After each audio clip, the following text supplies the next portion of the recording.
안녕하세요. 제가 오늘 발표할 논문은 Rackblocks, a software-defined rack-scale storage system with network storage core design이라는 논문으로 올해 SOSP에 발표될 예정입니다.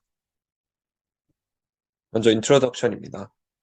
최근에 데이터 센터 환경에서는 소프트웨어-디파인드 네트워크 및 스토리지 레이어가 이제 새로운 기준이 되어가고 있다고 합니다. 그래서 이 소프트웨어-디파인드 레이어의 특징은 리소스 매니지먼트나 스케줄링을 디벨로퍼의 어떤 마음대로 프로그래밍을 할 수 있다는 점이고요. 그런데 이와 같이 소프트웨어 디파인드 네트워크와 스토리지 레이어가 있을 때 기존 연구들의 문제점은 어, 네트워크와 스토리지 레이어가 각각의 스테이트를 서로 공유하지 않는다는 점입니다. 그래서 기존의 어떤 전체적인 QoS를 향상시키고자 하는 연구들은 많았지만 기존 연구들의 문제점은 SSD를 블랙박스로 놓고 이런 프로그래머블 스위치에서만 열심히 해보려는 그런 한계가 있었고요. 각각의 컴포넌트에 대해서 다시 좀 자세하게 설명을 드리자면 먼저 소프트웨어 디파인드 네트워크입니다. 이 소프트웨어 디파인드 네트워크는 기본적으로 프로그래머블한 스위치로 구성이 됩니다. 그래서 이렇게 일반적인 데이터 센터 서버의 구조가 아래 그림과 같이 구성된다고 하는데 여러 계층으로 나뉘어 있고요. 뭐 코어 스위치, 그리고 어그리게이션 스위치, 그리고 맨 아래에는 이제 렉 단위의 렉 안에 있는 여러 개의 서버들이 있을 수 있고, 그리고 하나의 렉에는 하나의 탑 오브 렉 스위치가 있게 됩니다. 이 각각의 스위치들은 이제 대부분 프로그래머블한 그런 소프트웨어 디파인드 네트워크를 구성할 수 있는 스위치라고 하고요. 이런 스위치를 쓰면 자기만의 그런 패킷 포맷이나 어떤 네트워크 펑션 같은 거를 어, 개발자의 요구에 맞게 정의를 할 수 있습니다. 이 논문에서는 어, 이러한 여러 종류의 스위치 중에서 렉 그래놀래리티의 탑 오브 렉 스위치에 집중을 하고 있습니다. 다음으로 소프트웨어 디파인드 플래시입니다. 이 부분은 많은 분들이 이미 아실 것 같은 개념인데 기본적으로 FTL을 호스트에서 담당하는 그런 방식이고요. 그리고 그 아래 각각의 서버가 이 데이터 센터에서는 각각의 서버가 FTL을 담당하게 되고 서버에 속해 있는 여러 SSD의 그런 플래시 채널들을 이 그림과 같이 여러 개의 Virtual SSD로 묶어서 앱스트랙션을 보여주게 됩니다. 논문에서 주장하는 네트워크와 스토리지의 코디자인의 필요성은 다음과 같습니다. 먼저 이 둘의 스테이트가 서로 공유가 되면 좀 더 스마트한 디시전을 할 수 있다는 점입니다. SDN 입장에서는 스토리지의 상태를 보고 들어온 IO 리퀘스트를 어떤 레플리카로 전송을 할지 이런 리다이렉션에 대한 결정을 스마트하게 할 수 있고요. 또 스토리지 입장에서는 지금 들어온 리퀘스트가 네트워크 스택을 타는 동안 너무 오래 걸렸다 싶으면 그 리퀘스트는 더 프라이어리티를 높여서 처리해줘야 하는 그런 리퀘스트가 될 수 있습니다. 왜냐하면 전반적인 서비스 레벨 어그리먼트를 맞추기 위해서 이제 그런 부분을 신경 써야 할 수 있고요. 그래서 이렇게 각각의 서로의 스테이트에 대해서 알면 더 스마트한 디시전을 할 수 있다라는 게 논문의 저자들의 주장이고요. 그리고 이런 구현을 실제로 함에 있어서 현재 환경과 잘 맞느냐도 또 하나의 중요한 요소인데 저자들의 주장으로는 프로그래머블한 스위치와 프로그래머블한 SSD가 널리 디플로이 되었기 때문에 어, 현재 환경과 잘 맞는다고 주장하고 있습니다. 이와 같은 코 디자인에 챌린지가 몇 가지가 있는데요. 일단 렉블록스의 기본적인 아이디어는 그래서 어, 스토리지 펑션을 분리해서 네트워크와 소프트웨어 디파인드 네트워크와 소프트웨어 디파인드 플래시에서 일부분씩 처리를 하겠다는 그런 아이디어가 되겠습니다. 뭐 SSD의 펑션으로는 다들 잘 알고 계시는 뭐 가비지 컬렉션, 웨어 레벨링, 뭐 블록 알로케이션, 배드 블록 매니지먼트 등등이 있을 수 있고요. 그런데 이런 펑션들을 어, 효율적인 위치에서 실행을 해야 하는 한편 또 하나의 제약 조건은 각각의 프로그래머블 디바이스가 메모리나 CPU 자원에 있어서 제약을 받는다는 점이 있습니다. 이 렉블럭스라는 논문의 서머리를 먼저 말씀드리겠습니다. 이 논문에서 가장 집중하는 골은 테일 레이턴시를 줄이는 것입니다. 전반적인 평균적인 레이턴시나 평균적인 스루풋을 향상시키는 것이 아니고요. 테일 레이턴시에 집중하고 있습니다. 그리고 이 논문에서는 그 데이터 센터에서 하나의 렉 단위에 집중을 하고 있고요. 이 렉에서 아까 말씀드린 그런 스토리지 펑션들을 잘 나누어서 처리를 하고자 하는데, 먼저 네트워크 쪽에서는 각 스토리지가 현재 가비지 컬렉션을 하고 있는지 이런 스테이터스를 파악을 하고 현재 들어온 리퀘스트를 어떤 레플리카로 보낼지를 결정을 하게 됩니다. 또한 각각의 여러 개의 레플리카가 동시에 가비지 컬렉션을 하면 이제 들어온 리퀘스트가 어느 레플리카로 가더라도 높은 테일 레이턴시를 경험하게 되기 때문에 그런 가비지 컬렉션에 대한 어떤 컨퍼메이션도 이 네트워크 사이드에서 진행하게 됩니다. 또한 전체 렉에 속한 각각의 서버들 사이에서 버추얼 SSD들 간의 스와핑을 통해서 렉 스케일 베어 레벨링도 진행을 하게 됩니다. 이 모든 것들이 이 그림에서 TOR이라고 불리는 탑 오브 렉 스위치에서 이루어지고요. 다음으로 각 서버에 있는 소프트웨어 디파인드 플래시 사이드에서는 네트워크 현재 요청이 들어온 패킷의 네트워크 레이턴시를 보고 그 레이턴시에 맞는 IO 스케줄링을 하게 됩니다. 그리고 그 아래에 기존의 기본적인 뭐 LBA 매핑, 뭐 로컬 웨어 레벨링, 배드블럭 매니지먼트 이런 SSD의 기본적인 기능들은 그대로 로컬에 남아있게 됩니다.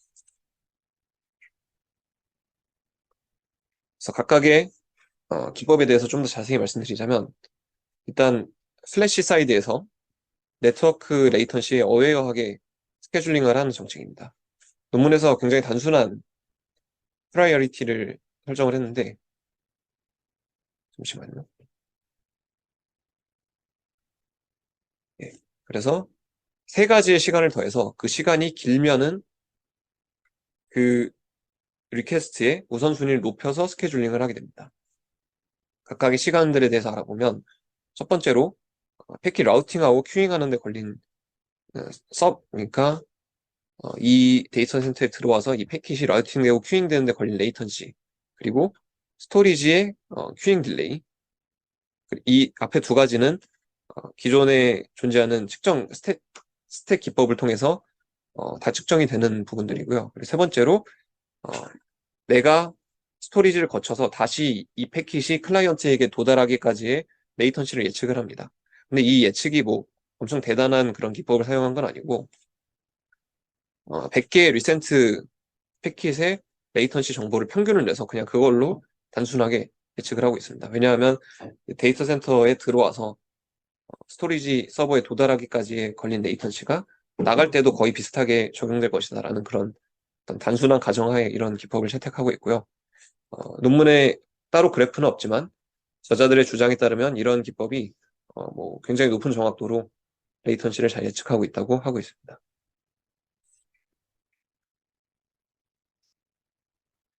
다음으로 스토리지를 어웨어하는 네트워크에 대해서 말씀드리겠습니다.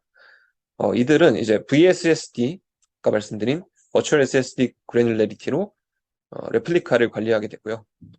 그리고 각각의 버추얼 SSD가 현재 가비지 컬렉션을 하고 있는지를 트래킹을 하게 됩니다. 그래서 두 가지 테이블을 이 SDN 상에 관리하게 되는데, 첫 번째로 레플리카 테이블에서는 각각의 버추얼 SSD 아이디에 따라서 이놈의 레플리카가 어떤 녀석인지 매핑을 관리하게 됩니다. 그래서 이거는 이제 어, 내가 만약에 어떤 1번에 대한 리퀘스트가 클라이언트로부터 들어왔을 때 그 1번 SSD가 가비지 컬렉션을 하고 있다. 그러면 이 리퀘스트를 다른 레플리카인 12번으로 보내야 된다. 라는 정보를 얻기 위해서 사용되는 테이블이고요. 뭐 데스티네이션 테이블인데 얘는 이제 각각의 버추얼 SSD가 어떤 서버에 속해 있는지 뭐 이런 것들을 트래킹하게 됩니다. 근데 이 테이블 같은 경우에는 SSD 그래놀레리티로 관리가 되기 때문에 엔트리 개수가 그렇게 많지 않고요. 그래서 전체적으로 소모하는 메모리가 굉장히 적고 프로그래머블 스위치에서 제공하는 그런 수십 메가 메모리 안에도 쉽게 피팅될 수 있다고 합니다. 그래서 어쨌든 이러한 테이블을 관리하기 위해서는 스토리지 레이어와 네트워크 레이어가 서로 커뮤니케이션을 하면서 내가 지금 GC를 하고 있다 또는 GC를 해도 되냐 이런 것들을 소통을 해야 되고요. 이런 커뮤니케이션을 위해서 어, 프로그래머블 스위치의 장점을 사용해서 이 렉블록스에서는 이렇게 패킷을 재정의를 했고요. 패킷 같은 경우에는 앞에 있는 L2, L3 레이어의 헤더 그리고 TCP 헤더 뒤에 렉블록스의 고유 헤더를 달아서 이를 통해서 어떤 이 커뮤니케이션 오퍼레이션들을 정의를 했습니다. 그래서 오퍼레이션들의 종류는 뭐 다양하게 있는데 리드라이트는 이제 뭐 정상적인 오퍼레이션이고 나머지는 이제 내가 VSSD를 얼로케이션 받고 싶을 때 요청을 하는 거 그리고 VSSD를 이제 삭제할 때 또 이제 GC를 해도 되는지 뭐 이런 것들에 대한 그런 오퍼레이션 종류가 있습니다. 그리고 또 하나의 정보는 이제 레이턴시입니다. 아까 말씀드렸듯이 스토리지 쪽에서 지금 들어온 패킷의 레이턴시를 알아야 되기 때문에 그 레이턴시 정보를 스토리지 쪽에 담아서 이제 보냄으로써 스토리지 쪽에서는 이 패킷이 나에게 오기까지 어, 딜레이가 많이 생겼다. 그러면 프라이어리티를 올려주고 뭐 이런 식의 스케줄링을 하게 됩니다. 다음으로 이제 계속 말씀드렸던 리퀘스트 리다이렉션을 좀 더 자세하게 말씀드리면 이제 가비지 컬렉션 하고 있는 SSD로 IO 리퀘스트가 들어왔다. 그럼 탑 오브 렉 스위치에서 레플리카 테이블을 보고 얘가 GC 하고 있다. 그러면은 그놈의 레플리카로 보내게 됩니다. 근데 레플리카도 만약 GC를 하고 있으면 어떻게 되냐면 그냥 그대로 VSSD에 보내고 이런 경우에는 어쩔 수 없이 헤일 레이턴시를 겪게 됩니다. 그리고 어, 이, 이와 같이 모든 레플리카가 동시에 GC되는 상황을 막기 위해서 좀 각 레플리카들이 이렇게 순회하면서 가비지 컬렉션을 하면 좋은데 근데 일반적으로 레플리카라는 것은 같은 양의 데이터를 쓰기 때문에 동시에 GC가 될 확률이 높습니다. 그래서 이 논문에서는 이제 로우 워터마크를 따로 두어서 스레시홀드에 도달하기 전에 일단 각 서버에서 프리 스페이스가 로우 워터마크에 도달하면 이제 탑 오브 렉 스위치로 가비지 컬렉션을 요청을 합니다. 내가 지금 GC를 해도 되냐? 그러면 이 스위치에서는 다른 레플리카들이 전부 가비지 컬렉션을 하고 있는지를 확인을 하고 만약에 가비지 컬렉션을 하고 있지 않은 레플리카가 있다. 그러면은 이 요청한 레플리카에게 SSD에게 너 가비지 컬렉션을 해도 된다라고 알려주게 됩니다. 왜냐하면 아직 GC를 하고 있지 않은 레플리카가 있는 경우에는 그쪽으로 리다이렉션을 하면 테일 레이턴시를 감출 수 있기 때문입니다. 그런데 이렇게 딜레잉을 아무리 해도 어, 어떤 상황에서는 이제 GC 스레시홀드에 도달을 하게 됨으로써 어, 어쩔 수 없이 반드시 GC를 해야 되는 상황이 올 수 있는데 이럴 때는 이제 강제 GC 리퀘스트를 보냄으로써 이 스위치에서 이제 거부할 수 없고요. 그럴 때는 그냥 어쩔 수 없이 스테이터스를 변경을 시켜주게 됩니다. 그리고 또 이런 상황을 또 막기 위해서 백그라운드 GC도 열심히 돌리는데 이제 기존의 IO 트래픽의 히스토리를 분석을 해서 지금 이 정도의 리퀘스트가 들어오지 않았다면 앞으로 얼마 동안은 아이들 타임일 것이다. 라는 그런 뭐 휴리스틱을 사용을 합니다. 그래서 이제 아이들 타임이라고 예측이 되면 탑 오브 렉 스위치가 각각의 서버들에게 지금 백그라운드 GC를 돌려라. 이런 식으로 알려주게 됩니다. 그리고 렉 스케일 레어 레벨링인데요. 이제 렉블록스에서는 각각의 서버와 각각의 VSSD의 이레이즈 카운트를 계속 트래킹을 하다가 이제 이 가장 많은 이레이즈 카운트와 가장 적은 이레이즈 카운트의 SSD가 일정 수준 이상으로 격차가 벌어지면 둘을 스왑하는 그런 오퍼레이션을 하고요. 이 웨어 레벨링 같은 경우에는 이 지금 아래 그림에서 이 전체가 하나의 렉입니다. 렉에 있는 각각의 서버에서 서버 레벨에서 VSSD들을 스왑해주는 웨어 레벨, 로컬 웨어 레벨링이 있고 그리고 여러 서버가 하나의 렉을 공유할 때 그 렉 단위에서 VSSD를 수합해주는 렉 레벨, 웨어 레벨링 두 가지로 구성을 했습니다. 상대적으로 이쪽에서 수합하는 비용이 저렴하기 때문에 로컬을 더 자주 일으키게 되고요. 글로벌 웨어 레벨링을 굉장히 더 훨씬 느린 주기로 그렇게 수행을 하고 있습니다. 다음으로 임플리멘테이션인데 데이터 센터를 타겟하고 있지만 일단 자원의 한계 때문인지 5개의 머신을 사용을 했고요. 그리고 프로그래머블한 스위치에 구현을 했습니다. 그리고 아까 말씀드렸듯이 어떤 패킷을 커스터마이징해서 추가적인 헤더를 달아야 되기 때문에 이런 부분을 DPDK에 구현을 했고, 그리고 네트워크의 데이터 플레인을 P4 프로그램을 에이직에 프로그래밍해서 처리를 하고 있다고 합니다.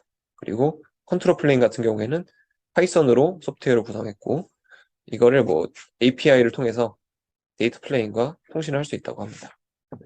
그리고 프로그래머블 SSD가 약간 제가 의문이 들었던 부분인데, 저자들이 가지고 있는 리얼 디바이스가 하나밖에 없어서 이 리얼 디바이스를 토대로 모델링을 해서 파이썬으로 에뮬레이터를 만들었다고 합니다.